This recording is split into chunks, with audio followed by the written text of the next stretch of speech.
ನಮ್ಮ ಆರೋಗ್ಯ ನಮ್ಮ ಹಕ್ಕು, ನಮ್ಮ ಆರೋಗ್ಯ ನಮ್ಮ ಕೈಯಲ್ಲಿ.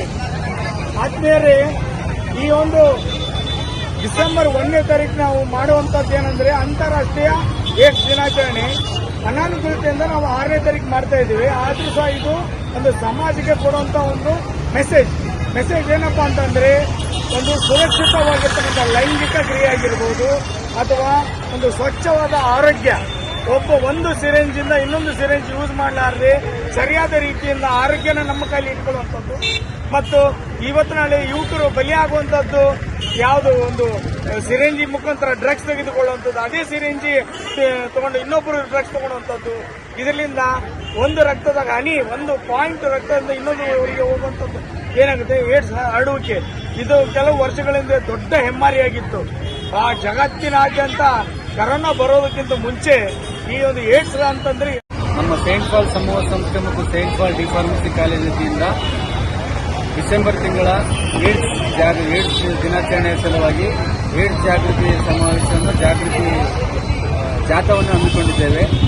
ಈ ಜಾಗೃತಿ ಸಮಾರಂಭದಲ್ಲಿ ಜಾಥಾದಲ್ಲಿ ಊರಿನ ಪ್ರಮುಖರಾದಂಥ ಶ್ರೀ ಡಾಕ್ಟರ್ ಶಿವಕುಮಾರ್ ಮಾಲಿ ಪಾಟೀಲ್, ಅಶೋಕ್ ಸ್ವಾಮಿ ಏರೂರ್, ಸುಲೋಚನಾ ಮೇಡಮ್, ಡಾಕ್ಟರ್ ಪರಣ್ಣ ಮನವಳ್ಳಿ ಮುಂತಾದ ಹಿರಿಯರು ಮತ್ತು ನಮ್ಮ ಸಂಸ್ಥೆಯ ಸೆಕ್ರೆಟರಿ ಶ್ರೀ ಸರ್ವೇಶ್ವರ ಸರ್ ಮತ್ತು ಸಂಸ್ಥೆಯ ಎಲ್ಲ ಪದಾಧಿಕಾರಿಗಳು ಮತ್ತು ಪ್ರಾಧ್ಯಾಪಕರು ಪಾಲ್ಗೊಂಡಿದ್ದರು. ಈ ದಿನ ಎಲ್ಲ ನಾಡಿನ ಸಮಸ್ತ ಜನತೆಗೆ ಮತ್ತು ಗಂಗಾವತಿ ಜನತೆಗೆ, ಎಲ್ಲ ಅತಿಥಿಗಳು ಮತ್ತು ಮುಖ್ಯ ಬಾಂಧವರು ಏಡ್ಸ್ ಬಗ್ಗೆ ಅವೇರ್ನೆಸ್ ನೀಡಿದ್ದಾರೆ.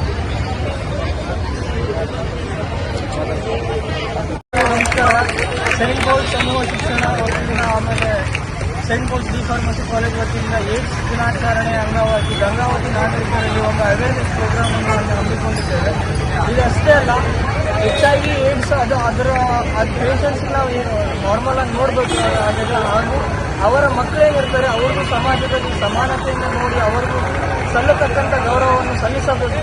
ಹಾಗೂ ಇದರ ಕಾಸಸ್ ಈಗ ಹೇಗೆ ಬರುತ್ತೆ, ಏನು ಬರುತ್ತೆ ಅಂತ ಆಗಲೇ ಹಿರಿಯರು ಹೇಳಿದ್ದಾರೆ. ಅದನ್ನು ಪರಿಗಣಿಸಿ ಎಲ್ಲರೂ ಮುಂಜಾಗ್ರತೆ ಕ್ರಮಗಳನ್ನು ವಹಿಸಿಕೊಂಡು ಬಾಳಬೇಕಾಗಿ ಒಂದು ಹೆಲ್ದಿಯರ್ ಸೊಸೈಟಿಗೆ ನಾವು ಕ್ರಿಯೇಟ್ ಮಾಡಬೇಕಾಗಿ ನಾವು ಕೇಳಿಕೊಳ್ತೇವೆ. ಇವತ್ತಿನ ದಿವಸ ನಾವು ಸೈಂಟ್ ಪೌಲ್ ಇನ್ಸ್ಟಿಟ್ಯೂಟ್ನಿಂದ ವಿಚಾರಗಳಿಂದ ಏಡ್ಸ್ ಜನಜಾಗೃತಿ ಜಾಥಾವನ್ನು ಹಮ್ಮಿಕೊಂಡಿದ್ದೇವೆ. ಏಡ್ಸ್ ಬಗ್ಗೆ ಆಗುವಂಥ ಮಕ್ಕಳು ಇದನ್ನು ಎದುರಿಸುತ್ತಿದ್ದಾರೆ. ಅನ್ನೋವಿಂಗ್ ಹುಡುಗನ ತಿಳಿಯೋದು ಬರ್ತಾವ, ಆದರೆ ಅದು ತಮ್ಮ ಚಿಕ್ಕ ಬರುವಂಥ ಮಾರ್ಗವಾದಂಥ ರೋಗ ಇದು. ರೋಗನೂ ಅನ್ನಂಗಿಲ್ಲ, ನಾವು ಪ್ಯಾಕೇಜ್ ರೋಗ ಅಂತ ಹೇಳ್ತೀವಿ.